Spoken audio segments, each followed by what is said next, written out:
Bienvenidos todos al segundo vídeo de Destripando la máquina. Hoy destriparemos el tejido conjuntivo no especializado, también llamado tejido fibrocolagenoso.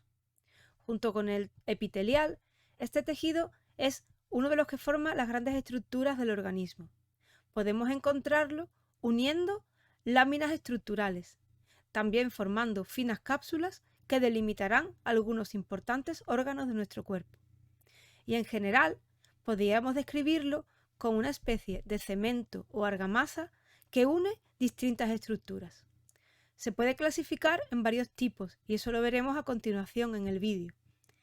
Y bueno, sin más preámbulo, vamos a empezar a trabajar. Pero antes os recuerdo que vamos a utilizar esa estupenda herramienta que es el microscopio virtual de la Universidad de Michigan. Abajo en la caja de descripción podréis encontrar el enlace. Y en las distintas preparaciones que vamos a utilizar tendréis el código que os permitirá encontrar la preparación dentro del programa, dentro de la interfaz del microscopio virtual. Bueno, pues no lo digo más, vamos a empezar. Vamos a comenzar viendo los distintos tipos de tejido conjuntivo fibrocolagenoso y comenzamos por el tejido fibrocolagenoso laxo reticular que vamos a encontrar en las estructuras del sistema inmune. En este caso concreto lo vamos a ver en un ganglio linfático. Avanzamos en el zoom para poder ver el interior del ganglio linfático. Bueno, este tipo de tejido es quizás de los más difíciles de poder identificar. ¿Por qué? Pues porque los ganglios linfáticos son, o en general las estructuras del sistema linfoide, están repletas de células que dificultan pues la identificación del tejido conjuntivo en el cual estas células están contenidos. Si nos fijamos, tenemos muchas manchitas negras, circulitos negros, que se corresponderían con los núcleos vamos a ponerlo en otro color, con los núcleos de los linfocitos que están circulando por el interior de este ganglio linfático. Son núcleos pequeños y los hay en mucha cantidad. Todas estas células están de paso circulando por el interior de este ganglio linfático. Bueno, si nos fijamos e intentamos evitar la visión de las células, podemos darnos cuenta que hay una serie de tabiques, de fibras, que están formando como una especie de red.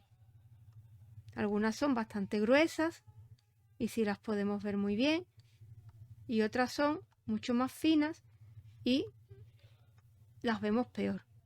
Pero podríamos establecer a lo largo de toda la superficie del ganglio linfático una retícula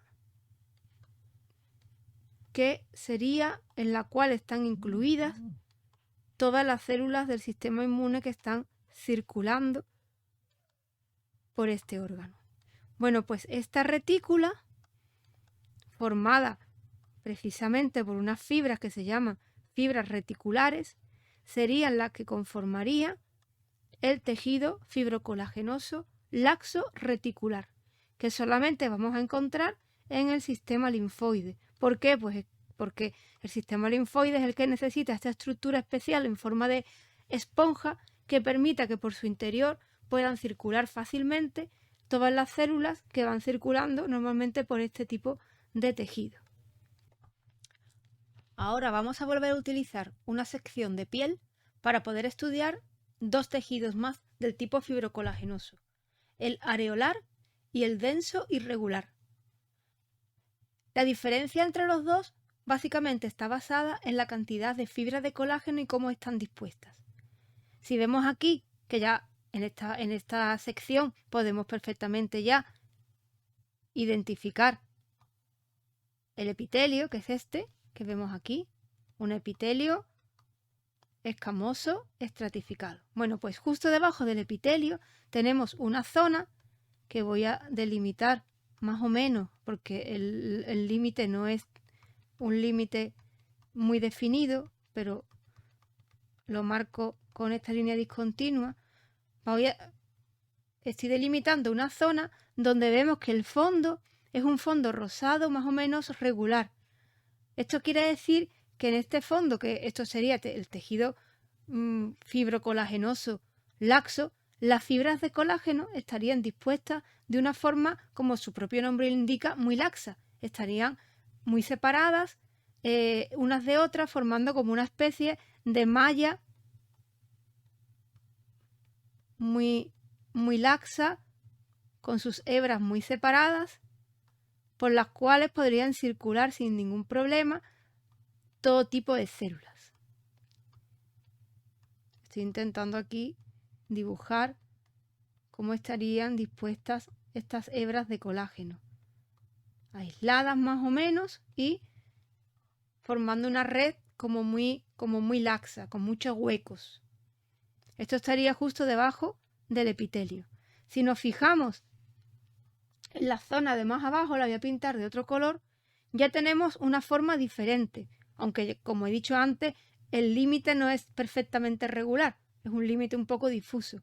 Pero si nos fijamos ya en estas estructuras, ya vemos que las hebras de colágeno aquí están mucho más densas, son mucho más densas, están más juntas, o como si dijésemos, hay hilos, si asimilamos la fibra de colágeno a un hilo, pues aquí serían hilos muy finos y aquí serían hilos muy gruesos, serían haces de fibras de colágeno, formando una especie de hilo grueso o cuerda.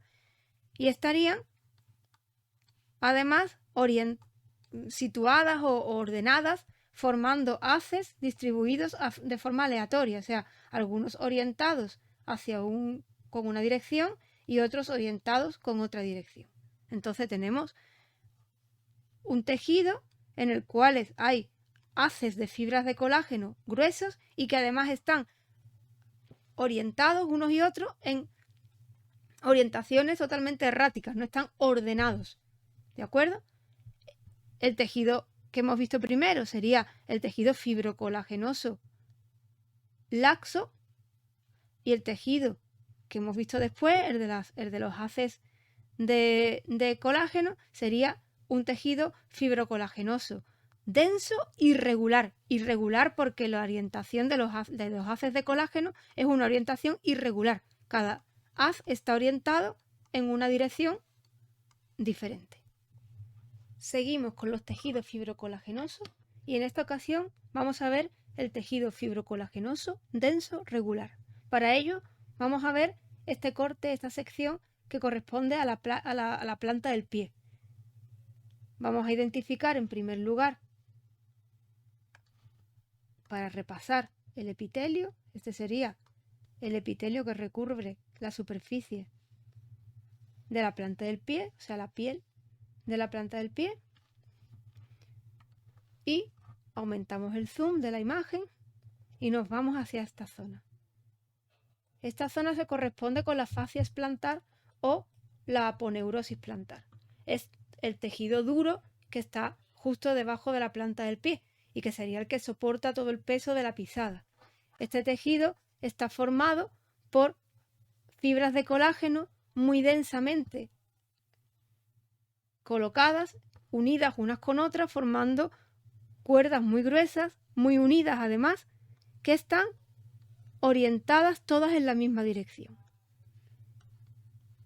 De esta manera, aquí estoy más o menos dibujando la orientación que tendrían esas fibras de colágeno, que aquí prácticamente forman un continuo.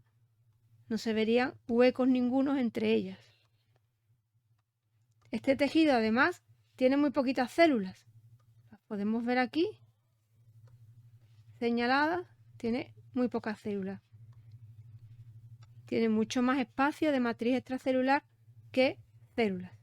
Y bueno, esta disposición de las hebras de las fibras de colágeno tan unidas unas con otras, formando esos haces tan gruesos y además orientadas todas en la misma dirección, son las que le dan a este tejido pues sus características principales, que es la resistencia, la fuerza.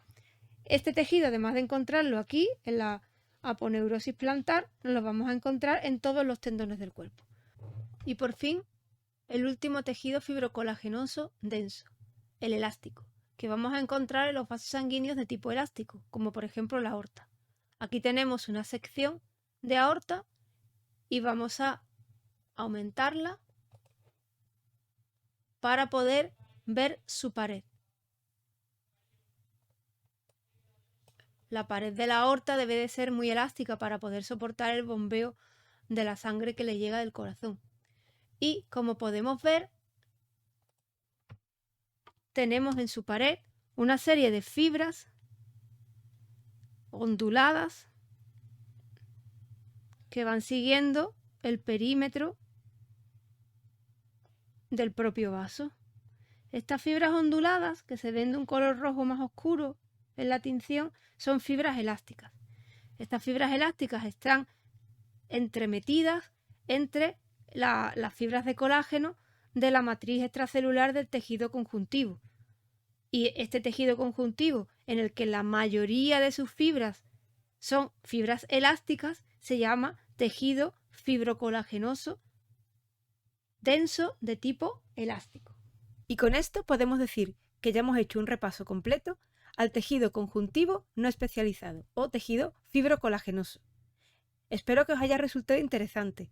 Si queréis seguir destripando la máquina conmigo, ya sabéis, darme un like y suscribiros al vídeo. Venga, nos vemos en la próxima. ¡Hasta luego!